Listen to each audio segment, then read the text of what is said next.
చాలామందికి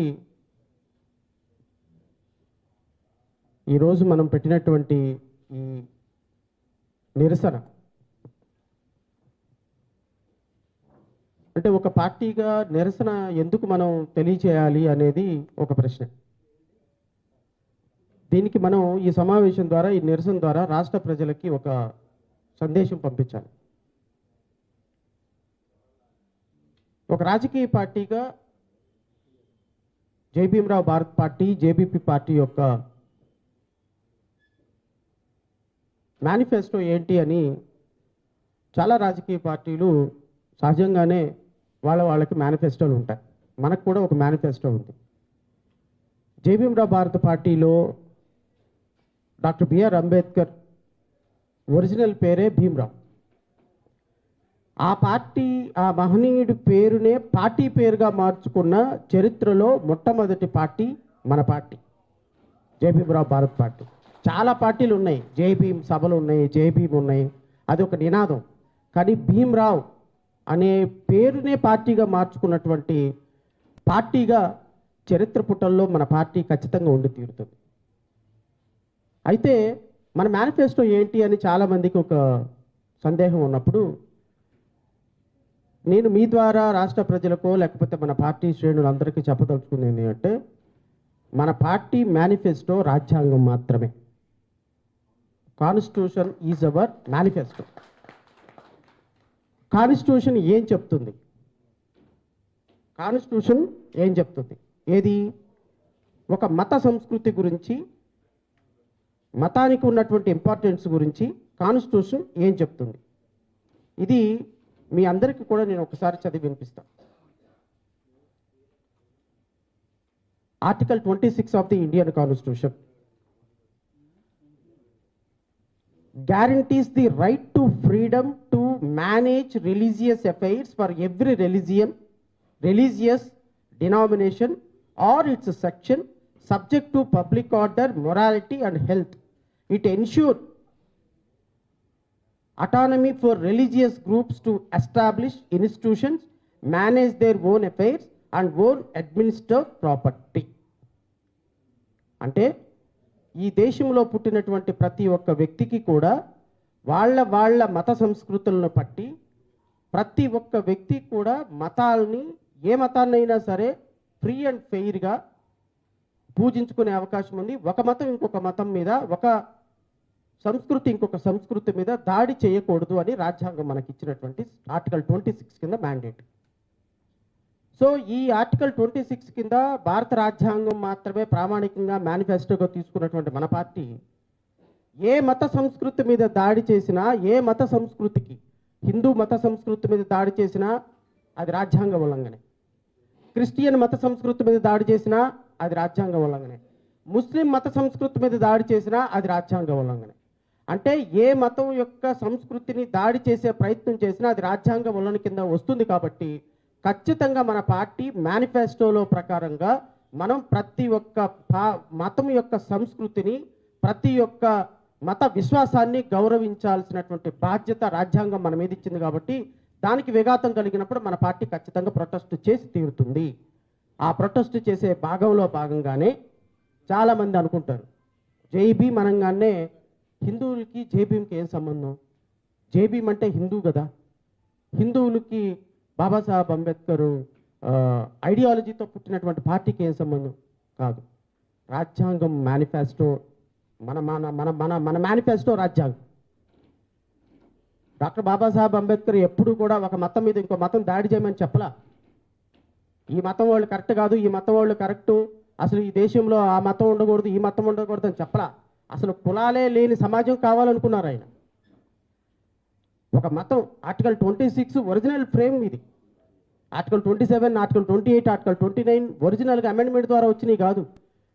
అంటే మత విశ్వాసాలని, మతాల్ని ఫ్రీ అండ్ ఫెయిర్గా పూజించుకునే హక్కు హిందువులకు ఉంటుంది, ముస్లింలకు ఉంటుంది, క్రిస్టియన్లకు ఉంటుంది. అందుకనే నేను రఘురామకృష్ణరాజు మీద ఫైట్ చేసే ప్రాసెస్లో భాగంగా ఎందుకు నేను ముందున్నాను, మత విశ్వాసాలని, క్రిస్టియన్ మత విశ్వాసాలని ఇబ్బంది పెట్టే సందర్భంలో. ఎందుకు అంటే క్రిస్టియన్ మతాన్ని పూజించుకోవడానికి ఎవరికైనా హక్కు ఉంది, హిందూ మతాన్ని పూజించుకోవడానికి, వెంకటేశ్వర స్వామి దగ్గరికి వెళ్ళటానికి, భద్రాద్రి రాముడి దగ్గరికి వెళ్ళటానికి ఎవరికైనా హక్కు ఉంది. ఎవరు ఈ దేశంలో దాన్ని డిస్టర్బ్ చేసే ప్రయత్నం చేయకూడదు. కాబట్టే మన రాజ్యాంగం ఆ విధంగా మేనిఫెస్టేషన్ చేసింది. కాబట్టే నేను ఈ సందర్భంగా మీకు ఒక మాట చెప్పాలి. 1947-45లో క్విట్ ఇండియా ఉద్యమం జరిగినప్పుడు ఈ దేశానికి ఇక మనం ఉండటానికి వేయలేదు, మనం స్వతంత్రం ఇచ్చేద్దామని బ్రిటిష్ వాళ్ళు నిర్ణయం చేసుకున్నారు. ఇక భారతీయులతో మనం పడలేము, వాళ్ళు చాలా స్ట్రాంగ్గా రెసిస్ట్ చేస్తున్నారు, మనకి ఇచ్చేద్దామని. అప్పట్లో భారతీయుల జనాభా రమారమి 40 కోట్ల మంది జనాభా. ఎప్పుడు 1945లో, అంటే రమారమి 38-40 కోట్ల మధ్య. ఈ జనాభా 40 కోట్ల మంది, ఇన్ని వందల సంస్కృతులు ఉన్నాయి, భాషలు ఉన్నాయి. ఒకళ్ళంటే ఒకళ్ళకి పడదు, ఒక రాష్ట్రం ఇంకొక రాష్ట్రానికి పడదు. ఈ దేశాన్ని రక్షించుకోవటానికి ఎలాగా రాజ్యాంగం అమలుపరచాలి, ఎవరు రాస్తారు, ఇంత వైవిధ్యభరితమైనటువంటి సంస్కృతిని అర్థం చేసుకుని ఈ దేశానికి రాజ్యాంగం ఇవ్వాలి అంటే అంత ఈజీ కాదు. ఒక 2 మతాలు ఉంటేనే ఆ దేశాలు కొట్టుకు చచ్చిపోతున్నారు. 2 మతాలు ఉంటేనే కొట్టుకు చచ్చిపోతారు సార్. అట్లాంటిది ఇన్ని వందల మతాలు, సంస్కృతులు. ఎందుకంటే బ్యూటీ ఆఫ్ ది కాన్స్టిట్యూషన్ అర్థం కాదు ఎవరికి. ఈరోజు భారతీయ జనతా పార్టీ మతాన్ని తీసుకొచ్చి, హిందుత్వాన్ని తీసుకొచ్చి ప్రజల మధ్యలో పెట్టడానికి కారణం, ప్రజల మధ్యలో పెట్టడం వల్ల జరిగే అనర్థాలు ఏంటో దేశ ప్రజలు తెలుసుకోవాలి. ఎందుకు ఇంత బాధపడుతూ ఈరోజు రాజ్యాంగాన్ని పరిరక్షించుకునేటువంటి విధంగా మనం ఉన్నాము అంటే, నేను దాని ఇంపార్టెన్స్ మీ ద్వారా రాష్ట్ర ప్రజలకు చెప్తున్నా. మళ్ళీ ఇంకొకసారి, బ్రిటిష్ వాళ్ళు అప్పుడు మన భారతదేశాన్ని 1935 యాక్ట్ ద్వారా పరిపాలించేవాళ్ళు. అప్పుడు సరే, బిఆర్ అంబేద్కర్ గారు రాజ్యాంగం రాసే ప్రయత్నం చేశారు, ఆయన్ని నామినేట్ చేశారు. ఆ రాజ్యాంగం ప్రాసెస్ అంతా ఓకే. బ్రిటిష్ వాళ్ళు చూసి నవ్వుకున్నారు. ఏమన్నారు తెలుసా బ్రిటిష్ వాళ్ళు? 2 మతాలు 2 కులాలు ఉంటే కొట్టుకు చచ్చిపోతున్నాయి, ఈ దేశంలో ఇన్ని వందల మతాలు, సంస్కృతులు, భాషలు. నాకు తెలిసి స్వతంత్రం ఇచ్చిన 5 సంవత్సరాల్లో భారతదేశం విచ్ఛిన్నమైపోయి ఒకళ్ళకొకళ్ళు కొట్టుకొని చచ్చిపోతారు, మీ దేశం కలిసి ఉండటం అసంభవం అని చెప్పారు. The comment which made by Britishers. అప్పుడు పరిస్థితులు కూడా అలాగే ఉన్నాయి. 545 సంస్థానాలు.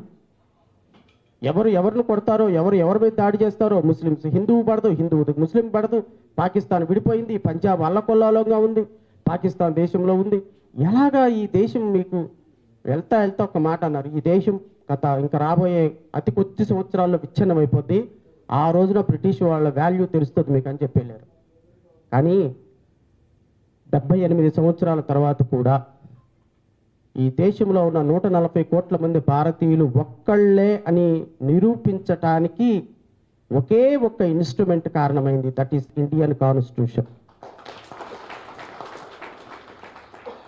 ఈరోజు భారత రాజ్యాంగం పటిష్టంగా ఉంది కాబట్టే, నేను మాటలు చెప్తే చాలామందికి అతిశయోక్తిగా ఉండొచ్చు. చాలామంది చూశారులే, ఆయన అంబేద్కర్ రాశారంట, ఏమైంది రాజ్యాంగం, ఏమవుతుంది, ఏముంది రాజ్యాంగంలో అనుకోవచ్చు. అమరావతి రైతులు క్యాపిటల్ సిటీని తీసేస్తున్నప్పుడు భూములు ఇచ్చినటువంటి రైతులకి ఈరోజు రోడ్డు మీద ఉన్నామని ఆ రోజు ప్రతి శిబిరం ముందు డాక్టర్ బిఆర్ అంబేద్కర్ ఫోటో పెట్టుకొని శిబిరాన్ని స్టార్ట్ చేసేవాళ్ళు పాలతోటి కాదండి. ప్రతి శిబిరం ముందు అమరావతిలో అంటే ఒక బాధ జరిగినప్పుడు, ఒక కష్టం వచ్చినప్పుడు, నీ ప్రాథమిక హక్కు కోల్పోయినప్పుడు, then you will understand the importance of constitution. అంటే మనం చెప్తుంటే ఏదో కాశీమాంజలి కథలు చెప్పినట్టు అనిపిస్తుంది ఇప్పుడున్న రాజకీయ కూటమి ప్రభుత్వానికి. ఏముందిలే రాజ్యాంగం అని. రాజ్యాంగం విలువ ఒక్కసారి కోల్పోయిన రోజున, చంద్రబాబు నాయుడు నీకు కూడా తెలుసు కదయ్యా రాజ్యాంగం విలువేంటో. బాధలు కొట్టుకొని, గుండెలు బాధలు కొట్టుకొని రాజ్యాంగ పరిరక్షణ వేదిక అని ఒక వేదికను కూడా ఏర్పాటు చేశావు. మరి ఆ రోజు రాజ్యాంగ సూత్రాలు ఈ రోజు రాజ్యాంగ సూత్రాలు కాదా? ఈరోజు ఎందుకు ఈరోజు ఒక రాజ్యాంగం విచ్ఛిన్నం చేసే ప్రయత్నం జరుగుతుంది అంటే, ఈరోజు పోరాటం కాదు ఇది జై భీమ్రావ్ భారత్ పార్టీ.